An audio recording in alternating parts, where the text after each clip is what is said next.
So, what is the internet doing to us now in affecting the power or lack of power of the stories we use to organize our lives? How do you view our current moment with respect to creating stories that will allow for the emergence of a viable global civilization or, truly open societies that are durable? What's your sense of the present?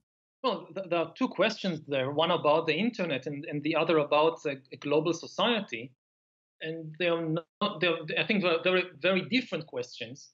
Let's hold globalism. I want to talk about globalism and its precarious birth later on. So let's just talk about technology and its implications at the moment. Well, technology makes our stories and fantasies more important than ever before because it makes them more powerful than ever before.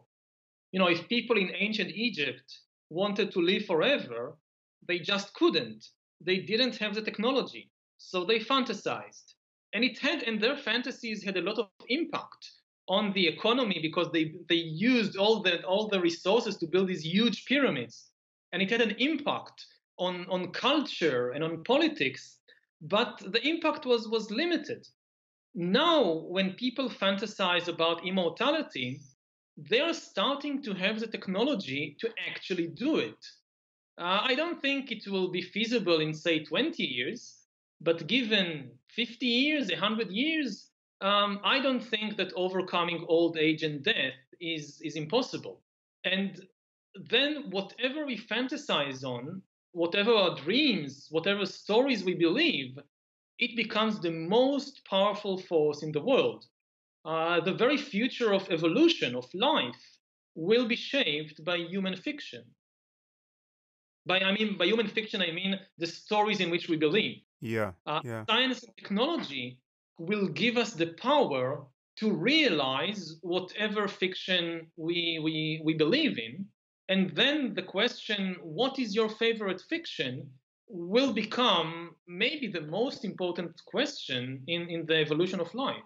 What we are seeing, or what we will see in the not so distant future, is exactly the collapse of the separation between fiction and reality, because things that begin as fiction in the human mind, we will have the technology to make them a reality, and then they are no longer fiction. Yeah. You could create your favorite heaven or hell, maybe, using bioengineering and using brain computer interfaces and virtual reality technology and things like that. Do you think in terms of optimism and pessimism here, or are you just describing the world as you see it and not tipping in one direction or another with respect to your hope or fear about what's happening? I try not to think in terms of optimism and pessimism because it then, colors your lenses and makes it more difficult to just see what is happening. I also think as a historian that history is not deterministic and technology is not deterministic. You could use the same technology for very good purposes or for very bad purposes. If you look at the 20th century, then you see that with the same technology of electricity and cars and radio and all that, people could create communist dictatorships or fascist regimes or liberal democracies. The electricity didn't tell people what to do with it. Hmm. And it's the same with biotechnology and artificial intelligence. We still have options. And just to give one example, which is close to my heart, because I'm very much concerned about what we are doing to other animals, and especially farm animals. And I think that the biotechnology poses both the greatest threat and the greatest promise to farm animals, depending on what we choose to do with it. You could use biotechnology to start engineering cows and pigs and chickens that grow faster and have more meat and give more milk and whatever, serving the interests of the industry while completely disregarding what this means in terms of the experience and the misery of the animals.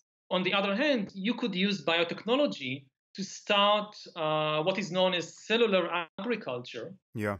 or create cultured meat or clean meat, which is meat grown from cells.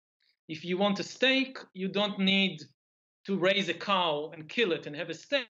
You can just grow the steak from cells. I actually had Uma Valetti, the CEO of Memphis Meats, on the podcast about a year ago, Oh, and that was the topic. I'm very excited about this truly ethically pure approach to growing meat. I mean, just the no animal involved. It'd be a wonderful breakthrough. yeah. So this is a good example that the same field. Of course, it's not exactly the same technology, but the same field, depending on how we choose to use it, can be an immense blessing and can be a terrible curse. So I try to focus just on understanding what are the possibilities, and also I try not to make prophecies and forecasts. I don't think anybody really knows how the world Hmm. would look like in 2050. I really just try to map the different possibilities.